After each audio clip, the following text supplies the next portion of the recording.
content. The alphabet murders, also known as the double initial murders, are a series of unsolved murders which occurred between 1971 and 1973 in Rochester, New York.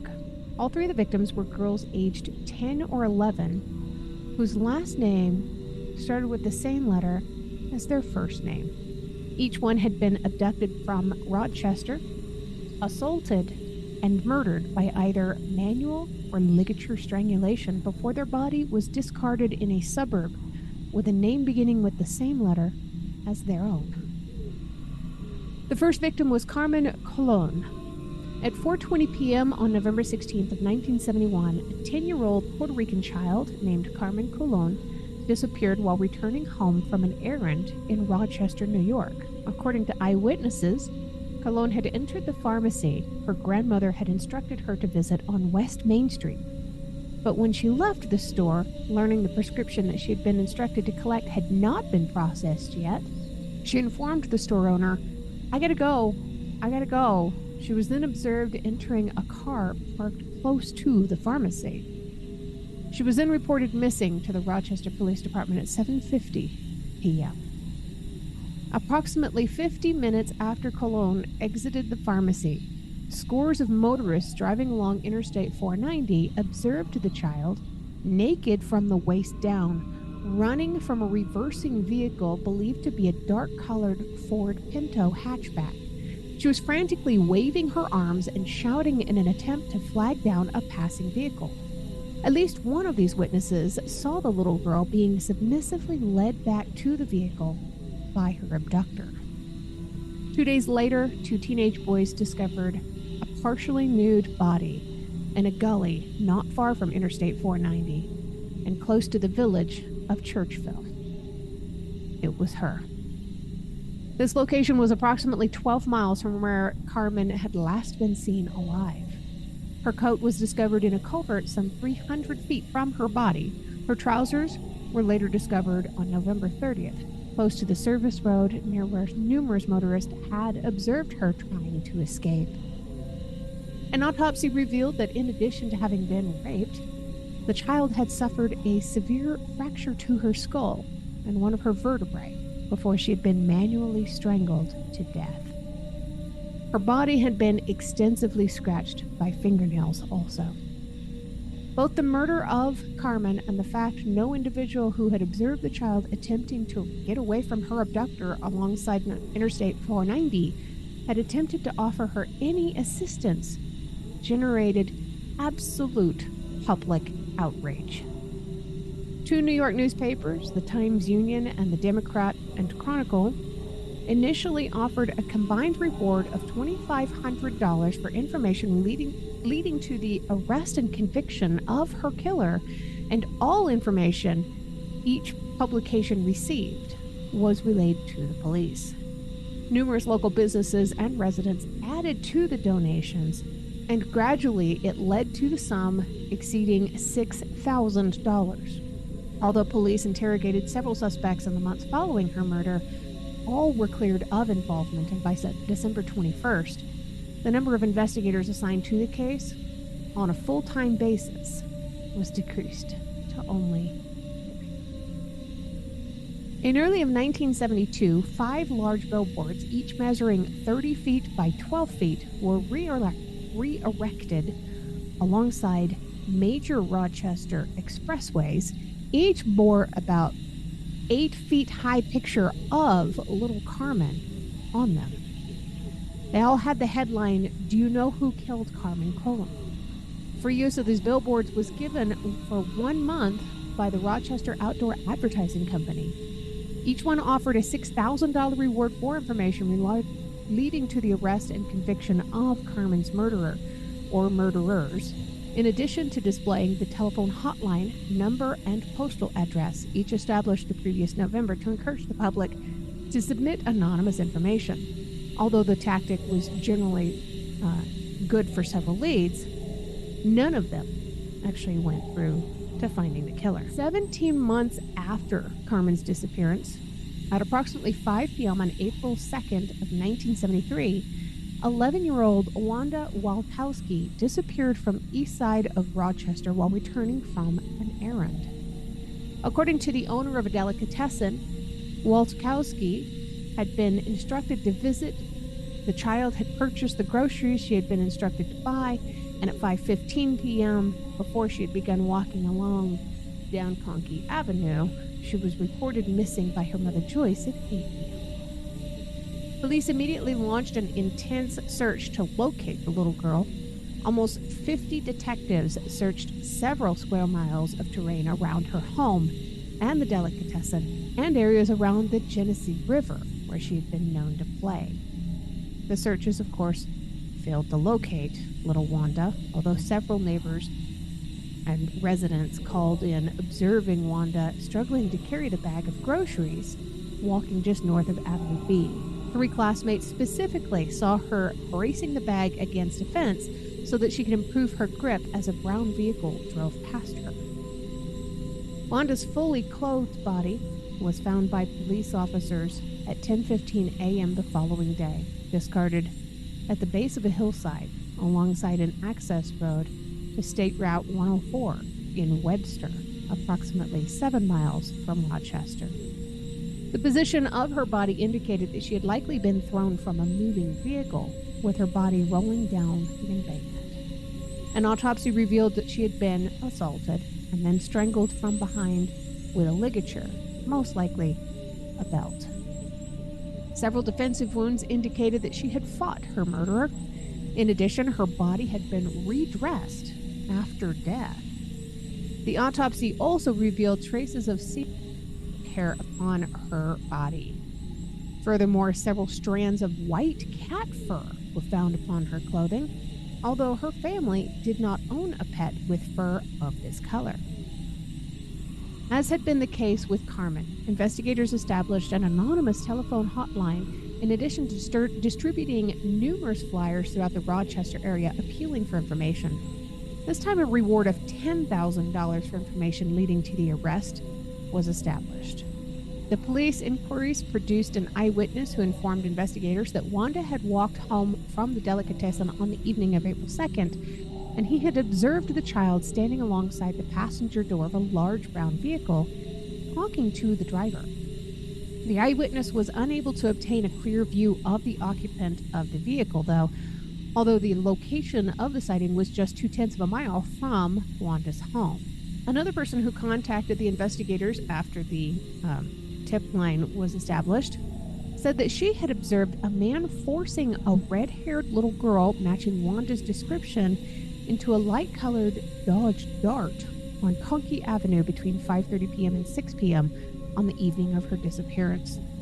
The Rochester Police Department dismissed any suggestion of a link between the murders of Carmen and Wanda, although a sheriff's sergeant who had been assigned to investigate Carmen's murder, by this stage still an open, although largely inactive case, was reassigned to the task force implemented to investigate the murder of Wanda. In September of 1973, a local TV network, WOKR, announced plans to broadcast a televised reconstruction of Wanda's abduction and subsequent recovery of her body. Their 30-minute episode was broadcast on the 21st of October, accompanied by public appeals for witnesses to contact authorities. Although the program did result in the Rochester police receiving over 200 calls from the public, they didn't get anything useful from it. 7 months later, on the evening of November 26, 1973, 11-year-old Michelle Mazzina was reported missing by her mother, Carolyn, after she failed to return home from school. Investigations would determine that Michelle was last seen by her classmates at approximately 3:20 p.m. walking alone en route to a shopping plaza located close to her school with the intention of retrieving a purse her mother had left inside of a store with the plaza earlier that day. Approximately 10 minutes later, a witness observed Michelle sitting in a passenger seat of a beige or tan vehicle traveling at a high speed on Ackerman Street before turning onto Webster Avenue. According to the witness, the child was crying. At 5:30 p.m. on November 26th, a motorist observed a man standing by a large beige or tan vehicle with a flat tire parked along Route 350 in the town of Walworth, holding a girl he strongly believed to be Michelle by the wrist. When this motorist had stopped to offer assistance, the individual had deliberately grabbed the girl and pushed her behind his back, also obscuring his license plate from the view of this motorist. And he stared in his direction with such a menacing expression on his face that the motorist had felt compelled to drive away right then. Michelle's fully clothed body was discovered at 10:30 a.m. on November 28th, lying face down in a ditch alongside a rural road in Macedon, approximately 15 miles from Rochester. Her autopsy showed that in addition to receiving extensive blunt force trauma to her body, she'd been raped, then strangled to death from behind with a ligature, possibly a thin rope.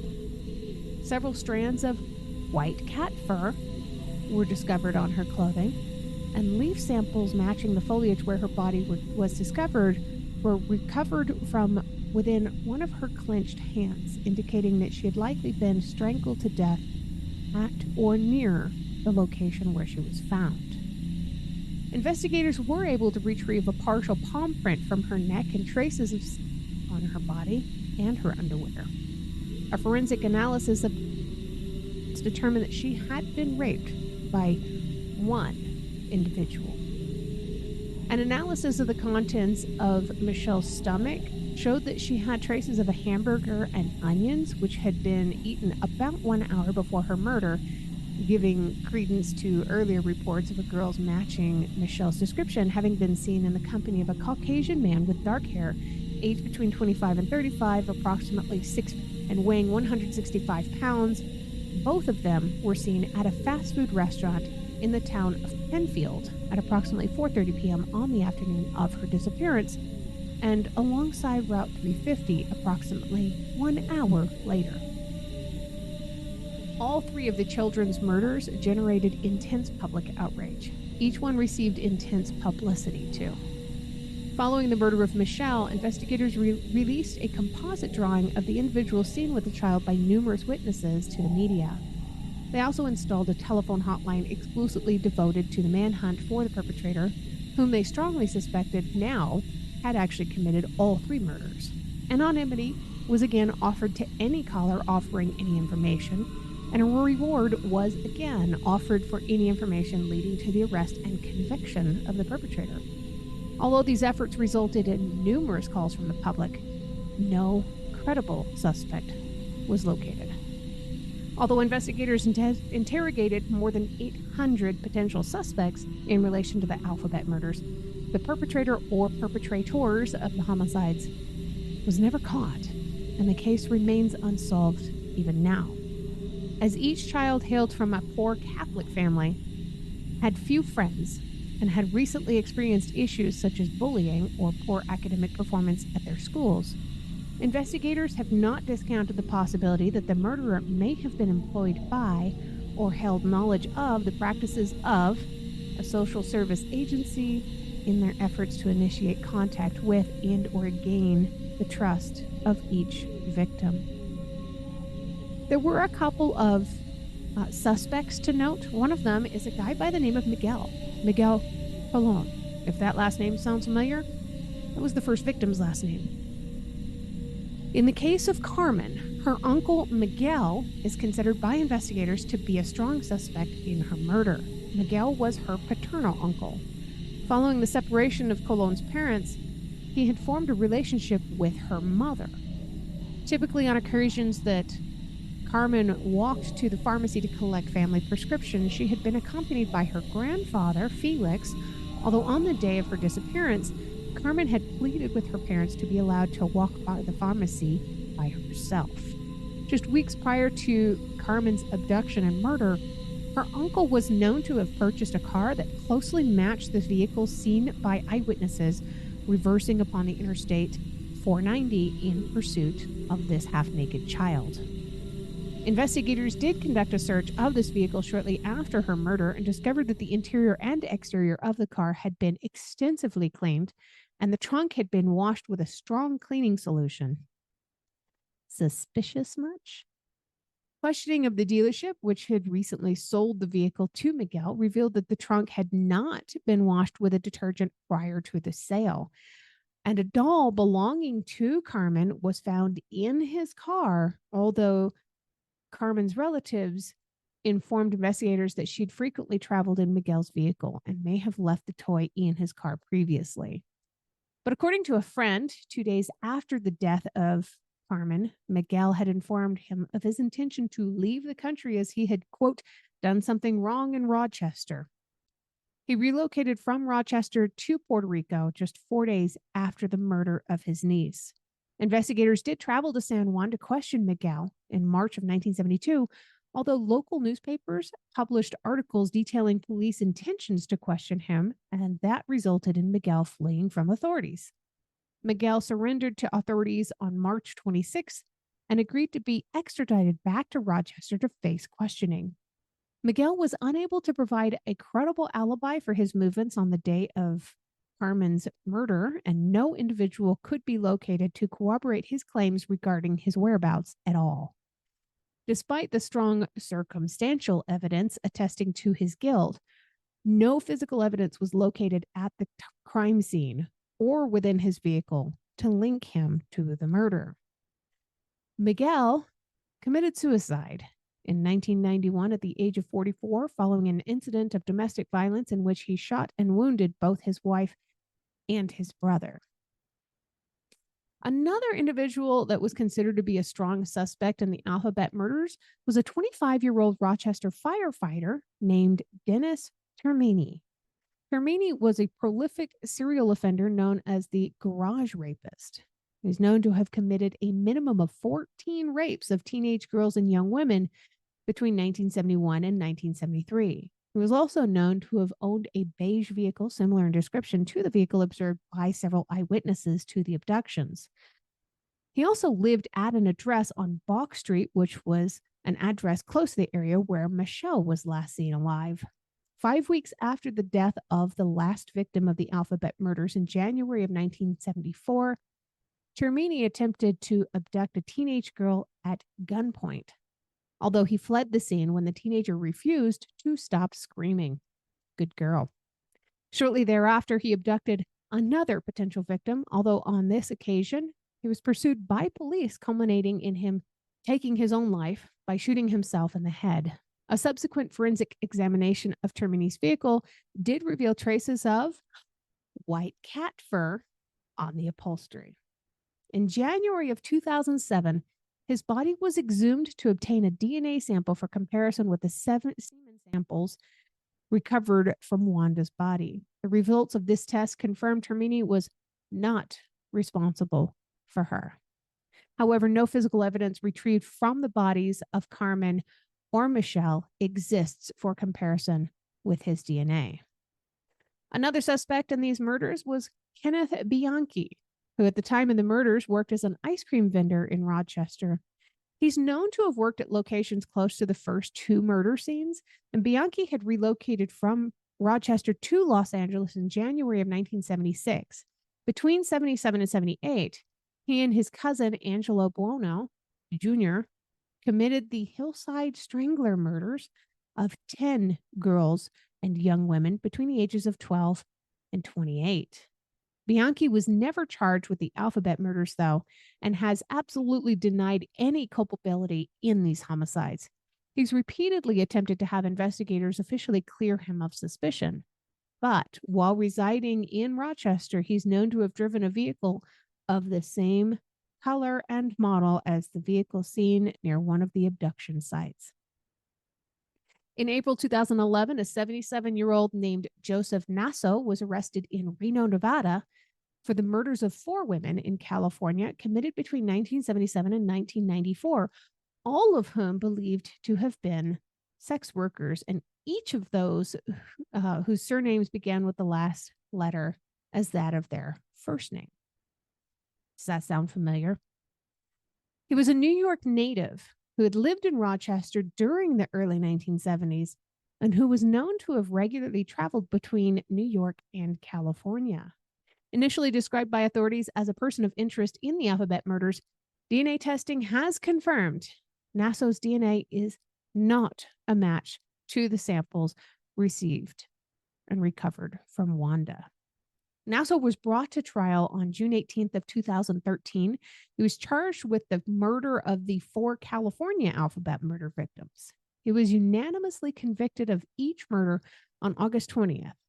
On November 22nd in 2013, he was formally sentenced to death. In 1995, the mother of Carmen Colon made her first public statement regarding the murder of her daughter. In this interview, Guillermina Colon stated that although she had lived her entire life in poverty, if she could have only one thing before her own death, it would not be wealth, but knowing who had murdered her daughter. Quote, "If I could die knowing who killed my Carmencita, I could die more peacefully than I have lived. It is the only thing I want in my life, to know that this person had to pay for the terrible things he did to my little girl. If the person who did this could have any compassion, he would see the pain and suffering the families of these little girls have had to go through for all this time." Although all leads received were pursued, none resulted in the apprehension and conviction of any perpetrators. Nonetheless, a police spokesman has stated in recent years that the Rochester Police Department remains committed to solving this case even now.